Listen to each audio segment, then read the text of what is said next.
CM Yogi Adityanath इस वक्त काकोरी शहीद स्मारक स्थल से संबोधित कर रहे हैं। आपको सीधे लिए चलते हैं। जिसमें 1925 के काकोरी कांड के इस प्रमुख स्थल पर मुझे स्वयं भी आने का सौभाग्य प्राप्त हुआ है। मैं काकोरी कांड के उन सभी अमर शहीदों को, जिन्होंने देश की स्वाधीनता के लिए अपना सर्वस्व न्यौछावर किया था, पंडित राम प्रसाद बिस्मिल, राम प्रसाद लाहिड़ी, चंद्रशेखर आजाद, रोशन सिंह, असफाउल्लाह खान, ऐसे वे क्रांतिकारी थे जिनके जीवन का लक्ष्य ही देश की स्वाधीनता का था और देश के दुश्मनों के खिलाफ हमें क्या रणनीति बनानी है। उस समय भारत की जनता के पैसे को भारत के खिलाफ ही इस्तेमाल करने, अंग्रेजों की रणनीति के खिलाफ उन्होंने काकोरी में उस सरकारी खजाने को लूटा था जो भारत की जनता से लिया जा रहा था और जिसका दुरुपयोग भारत की जनता के दमन के लिए किया जा रहा था। काकोरी कांड के नाम पर विख्यात यह घटना भारत के इतिहास का एक महत्वपूर्ण घटना बनी। आज मेरा सौभाग्य है कि मैं भारत माता के उन महान सपूतों को, उन अमर शहीदों को यहां पर विनम्र श्रद्धांजलि देते हुए इस अमृत महोत्सव के कार्यक्रम के साथ जुड़ रहा हूं। मेरे सहयोगी मंत्रीगण मेरठ में, झांसी में और बलिया में भी अलग अलग स्थानों पर अमृत महोत्सव कार्यक्रम के साथ जुड़ रहे हैं। लेकिन हम सब जानते हैं 4 फरवरी 1922 को इस देश के अंदर आजादी के आंदोलन को एक नई दिशा देने वाली चोरी चौरा की ऐतिहासिक घटना भी घटित हुई थी और चोरी चौरा की इस घटना के 100 वर्ष होने के उपलक्ष्य में 1 वर्ष तक चलने वाले कार्यक्रमों का शुभारंभ आदरणीय प्रधानमंत्री जी के कर कमलों से 4 फरवरी 2022 को प्रदेश सरकार पहले ही प्रारंभ कर चुकी है। हम लोगों ने तय किया जितनी भी आजादी के आंदोलन की प्रमुख तिथियां हैं, अगले 1 वर्ष के दौरान उस हर घटना में, हर शहीद स्मारक पर राज्य सरकार के स्तर पर स्थानीय प्रशासन और जन सहभागिता के साथ देश की आजादी के ज्ञात और अज्ञात उन सभी शहीदों को स्मरण करने के लिए हम लोग कार्यक्रम आयोजित करेंगे। वहां पर पुलिस धुन से अपने शहीदों को सम्मान देंगे और वहां पर सांस्कृतिक और ऐतिहासिक परिप्रेक्ष्य से जुड़े हुए सभी कार्यक्रम आयोजित होंगे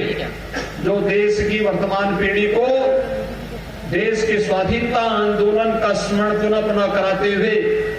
उन्हें वर्तमान चुनौतियों से जूझने के लिए एक नई प्रेरणा और एक नई ऊर्जा प्रदान कर सके। आज 4 स्थानों पर प्रदेश के अंदर कार्यक्रम है, लेकिन देश के अंदर 75 ऐसे स्थानों पर एक कार्यक्रम हर्षोल्लास के साथ मनाए जा रहे हैं जहां पर आजादी के बंदों के प्रति नमन करने के लिए हजारों की संख्या में नागरिकगण उपस्थित होकर के देश की स्वाधीनता आंदोलन का स्मरण करते हुए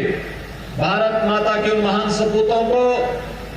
देश के स्वाधीनता आंदोलन के साथ जुड़े हुए अमर शहीदों को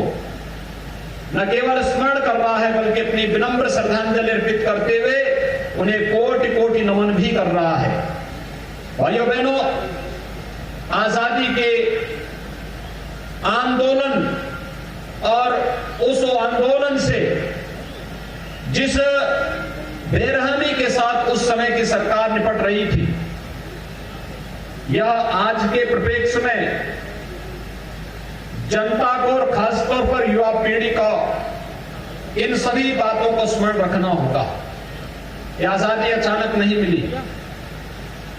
आजादी के लिए अनगिनत संघर्ष हुए।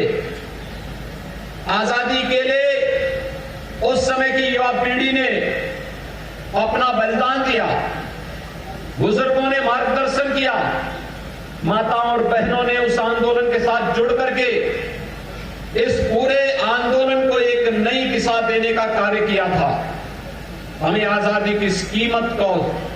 हर हाल में स्मरण करते हुए अपने देश की स्वाधीनता को क्षुण्ण बनाए रखना होगा। याद करिए, 2022 देश की आजादी की अमृत महोत्सव का है और हमें स्मरण करना होगा आगामी 25 वर्षों की उस कार्य योजना को लेकर के चलना होगा कि जब देश 2047 में अपनी आजादी के 100 वर्ष पूरा कर रहा होगा। इन 100 वर्षों के दौरान हमने क्या पाया है और क्या खोया है, इसका स्मरण करते हुए हम भारत की आजादी को क्षुण्ण बनाए रखते हुए एक भारत श्रेष्ठ भारत की और प्रधानमंत्री मोदी जी के उन भाव के अनुरूप भारत को दुनिया की सबसे बड़ी ताकत के रूप में स्थापित करने के लिए हर नागरिक अगर अपने अपने उत्तरदायित्व का निर्वहन करेगा, कोई कारण नहीं कि 2047 में जब देश आजादी के 100 वर्ष पूर्ण कर रहा होगा तो उस समय हम भारत को दुनिया की एक महाताकत के रूप में स्थापित करते हुए एक भारत श्रेष्ठ भारत की परिकल्पना को साकार करते हुए पूरा देश अपनी ताकत का एहसास दुनिया को कराने में सफल होगा। और ये तभी संभव होगा जब हर एक नागरिक अपने अपने दायित्वों का निर्वहन ईमानदारी पूर्वक करना प्रारंभ करेगा। आजादी के ये 75 वर्ष हम सबको अपने अपने क्षेत्र में कार्य करने और एक नई ऊर्जा के साथ आगे बढ़ने के लिए प्रेरित करते हैं। आज के इस अवसर पर मैं एक बार फिर से आप सबको ऐतिहासिक राष्ट्रपिता महात्मा गांधी के नेतृत्व में चले ऐतिहासिक दांडी मार्च के इस कार्यक्रम को आदरणीय प्रधानमंत्री जी देश के स्वाधीनता आंदोलन के साथ जोड़ करके अमृत महोत्सव कार्यक्रम के साथ उसे आगे बढ़ाने का कार्य कर रहे हैं। कुछ ही देर में आदरणीय प्रधानमंत्री जी का मार्गदर्शन देशवासियों को प्राप्त होगा और इसके साथ ही अमृत महोत्सव के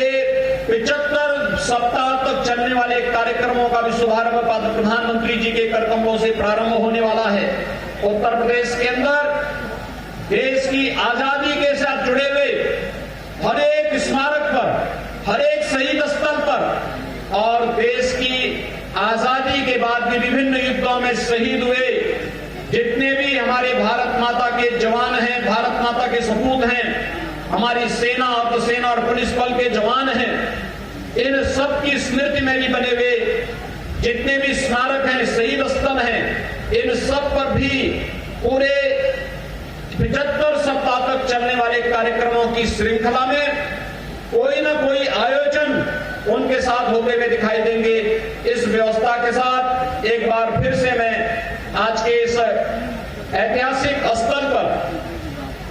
ऐतिहासिक दांडी मार्च के शुभारंभ और अमृत महोत्सव के 75 सप्ताह तक चलने वाले पूरे कार्यक्रम के प्रति प्रदेशवासियों का आह्वान करते हुए आप सबका हृदय से अभिनंदन करता हूं। पूरे कार्यक्रम के प्रति अपनी शुभकामनाएं देते हुए आप सभी के प्रति मैं हृदय से बधाई देता हूं, शुभकामनाएं देता हूं और आजादी के आंदोलन में ज्ञात और अज्ञात भारत माता के उन महान सपूतों की प्रति कोटि कोटि नमन करते हुए विश्वास व्यक्त करता हूं कि उनका त्याग और बलिदान हम सबको एक नई प्रेरणा प्रदान करेगा और भारत को एक भारत श्रेष्ठ भारत के मार्ग पर ले जाते हुए भारत को दुनिया की एक महाशक्ति के रूप में स्थापित करने में हम सब नए सिरे से कार्य कर पाएंगे। आप सबके प्रति मेरी शुभकामनाएं। धन्यवाद। जय हिंद।